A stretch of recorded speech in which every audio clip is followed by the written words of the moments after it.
A série do Falcão e o Soldado Invernal estreou sua primeira temporada há pouco tempo no Disney+. E um dos principais pontos abordados é a continuidade do legado do Capitão América após a aposentadoria, por assim dizer, de Steve Rogers no fim de Vingadores Ultimato. Steve Rogers, de fato, foi o primeiro, mas não foi o único a empunhar o escudo. E nesse vídeo você vai conhecer um pouco de cada personagem que já ostentou o título de Capitão América. Eu sou o Povo da Meia-Noite e você está no canal Povo da Meia-Noite.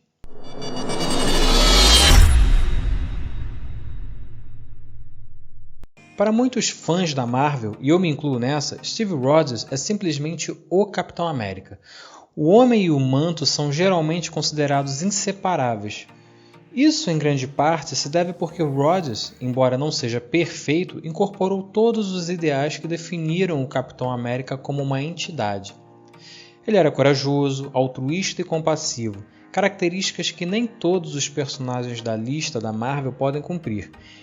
Ele ilustrou várias vezes como não poderia ser corrompido e sua simples presença inspirou todos ao seu redor a fazerem o melhor. Mas é claro, Rogers não é a única pessoa a ter empunhado o escudo como parte dos Vingadores ou por conta própria. Seja porque ele deixou o manto para trás ou estava indisposto por algum outro motivo, tipo morte ou ter o soro do super soldado sendo drenado, são grandes inconveniências que atrapalham na tarefa de ser o Capitão América. Personagens bons e maus entraram em cena para adotar o manto do Capitão América. No universo regular da Marvel nos quadrinhos, 9 personagens se tornaram o Capitão América oficialmente e não oficialmente.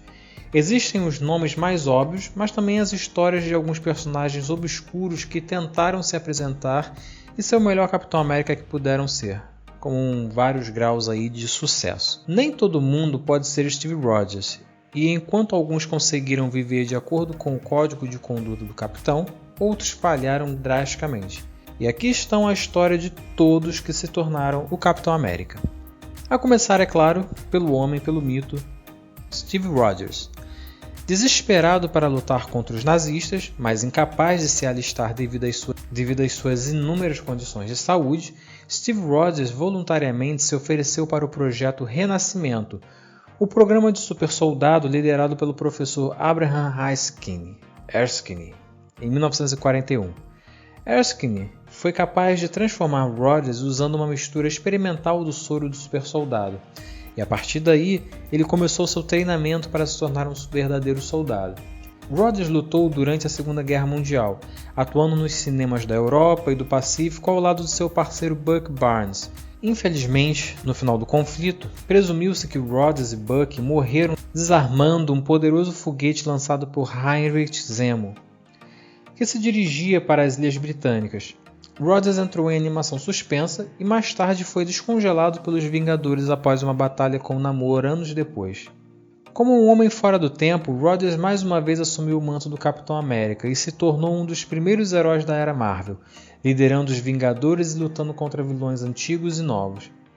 Mas não foi fácil. Rogers abandonou a identidade de Capitão após os eventos do Império Secreto original, adotando o nome de Nomad, após ficar desiludido com o governo dos Estados Unidos, e repetiu o mesmo processo anos depois, só que dessa vez se autodenominando o Capitão. Nos anos mais recentes, o Capitão lutou na Guerra Civil de Super-Heróis, foi assassinado pelo Caveira Vermelha, voltou depois de ser deslocado no tempo, permitiu que seu melhor amigo mantivesse o manto do Capitão América, assumiu novamente uma vez que esse dito amigo quase morreu, rapidamente envelheceu depois de ter o soro do super soldado drenado dele, recuperou sua juventude, tornou-se um agente secreto da Hydra graças a algum absurdo cósmico que foi uma piração, e agora está ocupado recuperando sua identidade como Capitão América em uma corrida estelar de Ta-Nehisi Coates, ou seja lá como é que se pronuncia o nome desse cara. Isaiah Bradley. Atualmente marcando presença na televisão graças a uma performance maravilhosa do sempre maravilhoso Carl Lumbly, Isaiah Bradley era o Capitão América esquecido da história. Apresentada em Truth, Red, White and Black em 2003 pelo escritor Robert Morales e o artista Kyle Baker, e o editor Axel Alonso, a Isaiah Bradley foi introduzida em uma versão distorcida do Projeto Renascimento durante a Segunda Guerra Mundial. A história se inspirou principalmente no estudo racista Estudo da Sífilis Não Tratada de Tuskegee, ou algo assim, do governo dos Estados Unidos, que infectou deliberadamente milhares de negros americanos com o vírus da sífilis e serve como um comentário sobre como os soldados negros em particular sofreram durante e após o seu serviço no conflito. Em uma tentativa de recriar a fórmula do supersoldado de Erskine, outro cientista, o Dr. Joseph Heinstein, fez experiências com vários soldados negros, com apenas alguns sobreviventes, um deles sendo Bradley. Bradley e seus camaradas são enviados em missões perigosas durante a Segunda Guerra Mundial, eventualmente tornando ele o único sobrevivente. Ele é responsável por encerrar o programa de supersoldados nazistas, mas tal feito não alivia sua situação nem um pouco. Ele foi preso logo após a guerra, até receber o perdão do presidente dos Estados Unidos, Eisenhower, pouco antes do final do seu mandato. A história de Bradley foi apagada dos livros de história, mas ele permaneceu uma lenda entre os heróis negros da Marvel e, eventualmente, conheceu Steve Rogers anos depois. Bradley também salvou a vida de seu neto, Elijah, o jovem vingador conhecido como Patriota, durante uma transfusão de sangue, que também o presenteou com os poderes do soro do supersoldado. William Naslund. A morte de Steve Rogers em 1945 nem sempre fez parte do cânon da Marvel. Na verdade, para começar, Steve e Bucky nunca morreram naquela fatídica explosão do foguete em 1945 e continuaram a aparecer em tiras de qualidade duvidosa. Até que Stan Lee e Jack Kirby reintroduziram o personagem em Os Vingadores número 4 de 1964, que incluiu o retcon acima mencionado. Para explicar o fato de que havia um Capitão América e Bucky ativos em 1945 em diante, a Marvel introduziu uma série de retcons diferentes, revelando que vários outros homens entraram em cena para assumir a identidade do Capitão América durante esse período. William Naslund foi o primeiro.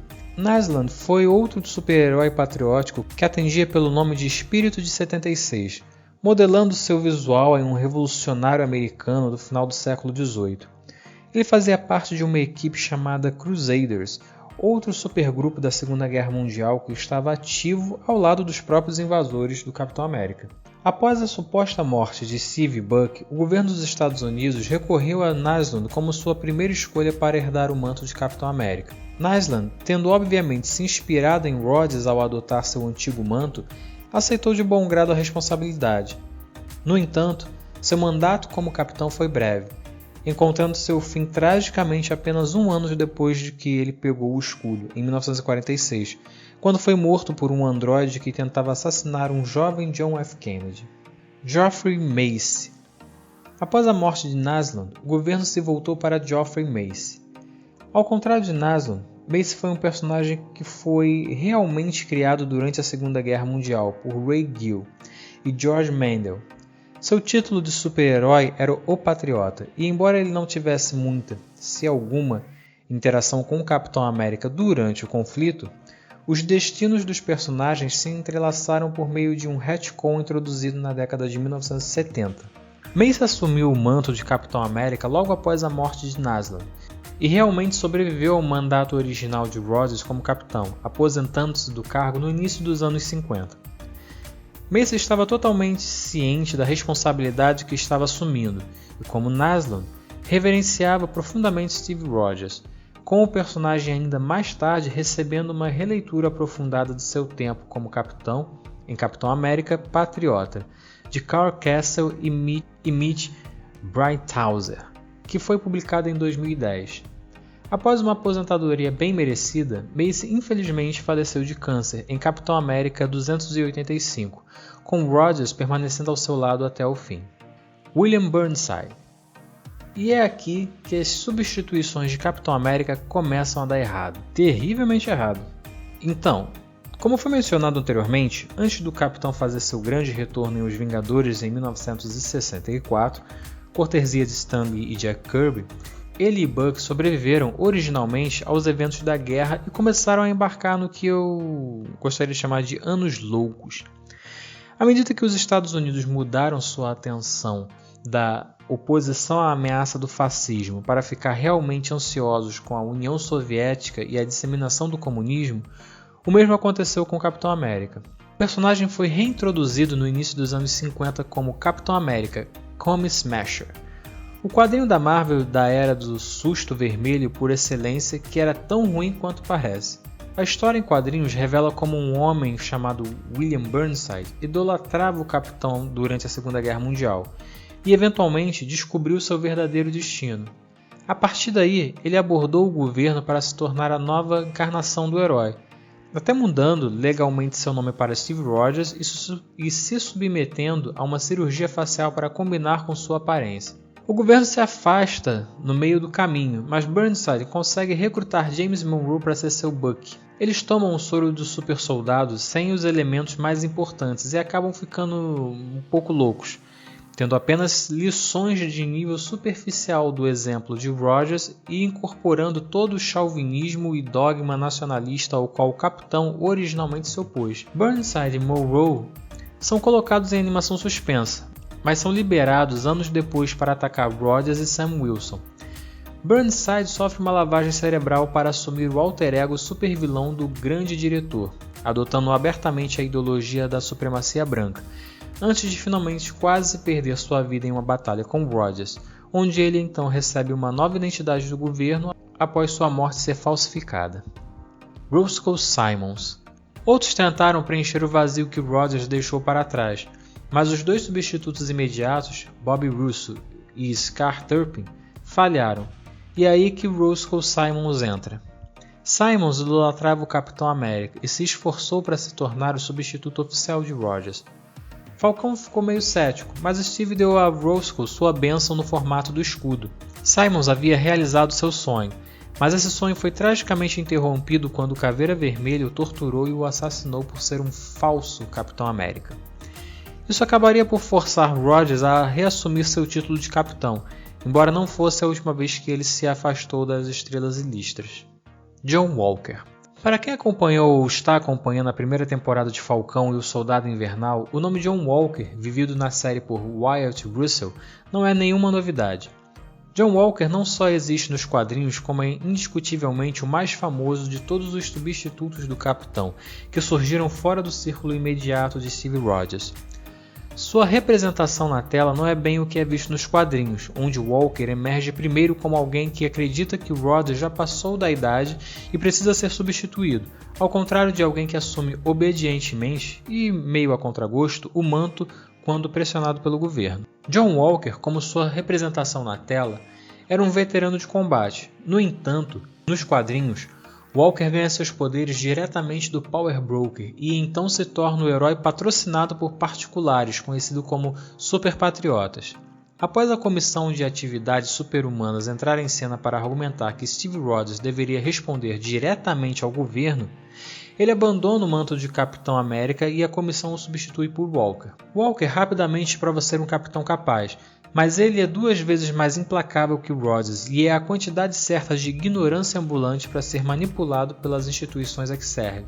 Ele finalmente percebe o que está acontecendo e assume a nova identidade de agente dos Estados Unidos depois disso. Como agente dos Estados Unidos, Walker se tornaria um membro dos Vingadores da Costa Oeste e lenta, mas seguramente se tornaria um herói por si mesmo, nem um pouco tão recomendável quanto Steve Rogers. Bucky Barnes. Bucky Barnes é o melhor capitão para alguns, e ele é em grande parte o melhor por causa do Capitão América de Ed Brubaker e Steve Epting. Brubaker e Epting criaram a história do Soldado Invernal juntos e estabeleceram as bases para o que era essencialmente o núcleo emocional e o tom dos filmes do Capitão América do MCU. Brubaker e Epting ressuscitaram o personagem como Soldado Invernal e tramaram um arco de redenção épico e emocional para ele ao longo do seu tempo, culminando na morte de Steve Rogers após a Guerra Civil. Na verdade, ele voltou no tempo e... coisas de quadrinhos. E Bucky honrando o legado de seu amigo mais antigo ao se tornar o novo Capitão América. Bucky mais do que provou ser o Capitão América, mas nunca seria algo permanente. Steve finalmente voltou, Bucky quase morreu durante os eventos de Fear Itself, e então mais uma vez assumiu a identidade do Soldado Invernal. Sam Wilson. O Falcão há muito é um dos amigos e aliados mais próximos de Steve Rogers, mas só em 2015 é que ele foi convocado para envergar o traje e o escudo estrelado do Capitão América. Após o infeliz embate de Rogers que o privou do soro do supersoldado, envelhecendo-o rapidamente e tornando-o incapaz de continuar como Capitão América, Steve recorreu a Sam Wilson para continuar o legado do Capitão. Wilson diferia muito das substituições anteriores, pois ele ainda procurava reter elementos de sua identidade anterior como Falcão enquanto estava no posto de capitão. Suas asas e os óculos de proteção permaneceram, dois elementos chaves que ilustravam como ele faria o Capitão América do seu jeito, ao invés do jeito de viver de acordo com o ideal de outra pessoa sobre o que era ser o Capitão. Como todas as substituições do Capitão, porém, Sam eventualmente se separou do escudo, honrando uma tradição de que ele o fez devido a uma crescente desilusão com seu próprio país. Ele foi forçado a assumi-lo novamente quando o Capitão versão Hydra assumiu o controle dos Estados Unidos, mas voltou à sua antiga identidade de Falcão pouco depois. Por esse vídeo é isso, galera. Espero que vocês tenham curtido o conteúdo. Diz aí nos comentários o que tem achado da série do Falcão e Soldado Invernal e qual o seu capitão favorito. Não se esqueça de curtir e se inscrever no canal se você não for inscrito e ativar o sininho das notificações. Um grande abraço e nos vemos nos próximos vídeos. Valeu, tchau!